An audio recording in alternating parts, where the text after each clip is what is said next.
Buen día a toda la comunidad de medicina tradicional de México. Vamos a empezar, creo que desde el principio como tal, a reactivar toda esta información básica que se requiere. Y bueno, una tintura como tal es la maceración de las plantas a través del alcohol y esta se va a dosificar en goteo para la ingesta. No obstante, hay que mencionar que, bueno, la tintura tiene bajo la Secretaría de Salud 5 años de caducidad. Sin embargo, esta no es necesaria bajo el contexto real. Una tintura puede durar años y años y años, 40, 50 años sin problema alguno, mientras no tenga la luz directa del sol para que ésta no se oxide a través de la poca agua que llega a tener el alcohol.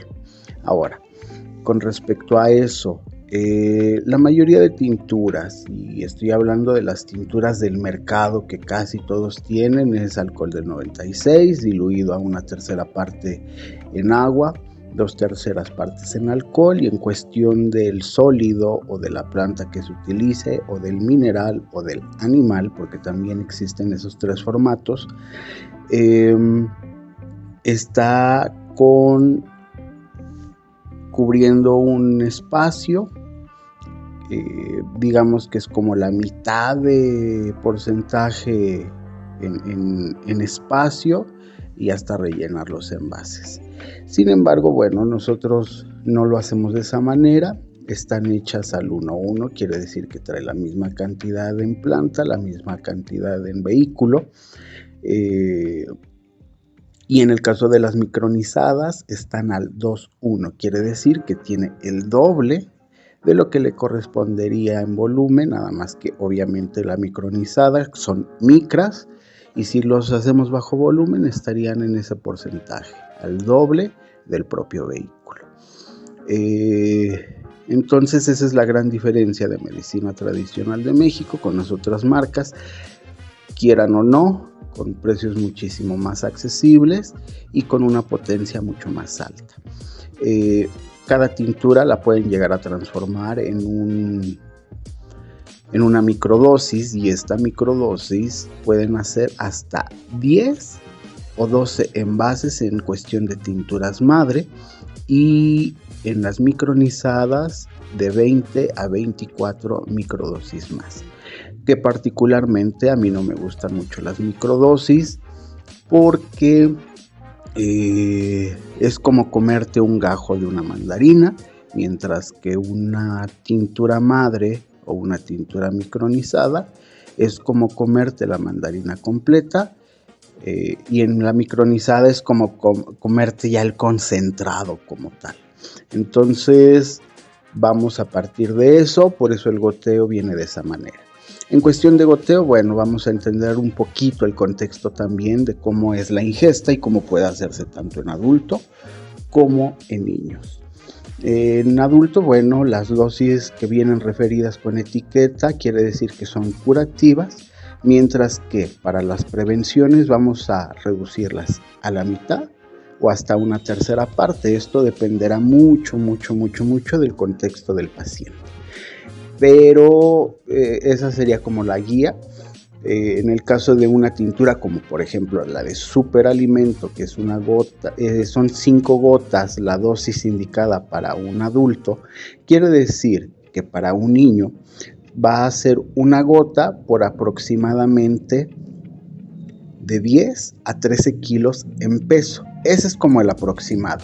En adulto podemos también modificar la dosis. Si una persona pesa, ejemplo muy claro, 80 kilos, bueno, ya no serán 5, posiblemente 6 e inclusive hasta 7, dependiendo hasta la resistencia que pueden llegar a tener de acuerdo al historial medicamentoso o la propia resistencia del cuerpo de acuerdo a los fármacos que se han estado metiendo durante años. Entonces, eso incluido con la propia genética. Acuérdense que hay algunos cuerpos que son muchísimo más resistentes por su propia naturaleza, entonces vamos a partir también de esa información.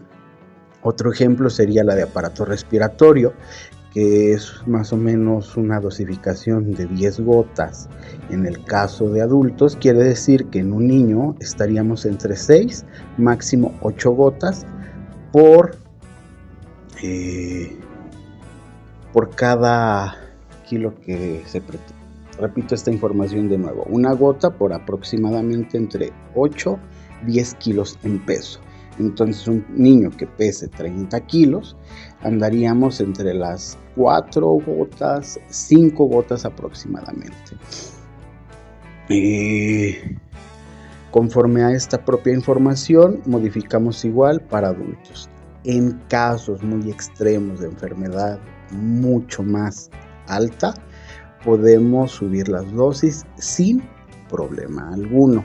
¿Qué quiere decir? Que posiblemente nos quedamos en 10 gotas como en la de aparato respiratorio, pero la frecuencia sería cada 2, 3 o cada 4 horas, dependiendo también la gravedad de la enfermedad.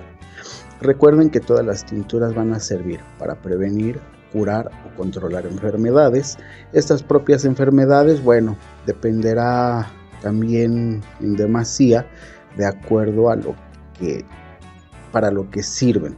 Es decir, la de alguna tintura que sirva para Alzheimer, artritis, fibromialgia, servirán solamente como control y darle mejor panorama dentro de su vida, esta calidad que llevan. Y en el caso de las curativas, bueno, así nos quedamos por el periodo que viene indicado en cada etiqueta. Y preventivos, sobre todo si tienen esta historia familiar donde ya saben que de pronto hay diabetes, de pronto hay hipertensión, etc. Lo único que podemos hacer es prevenir en caso de que no tengan, con una dosis muy pequeñita y por periodos posiblemente cada 6 meses, cada 8 meses, cada 12 meses. Esta evaluación también se tendría que hacer de acuerdo al tipo de alimentación, ejercicio, la cotidianeidad de su propia vida, etc. Pero básicamente estamos bajo esta propia información. Vamos a recalcar un poquito, a trazarnos a la información.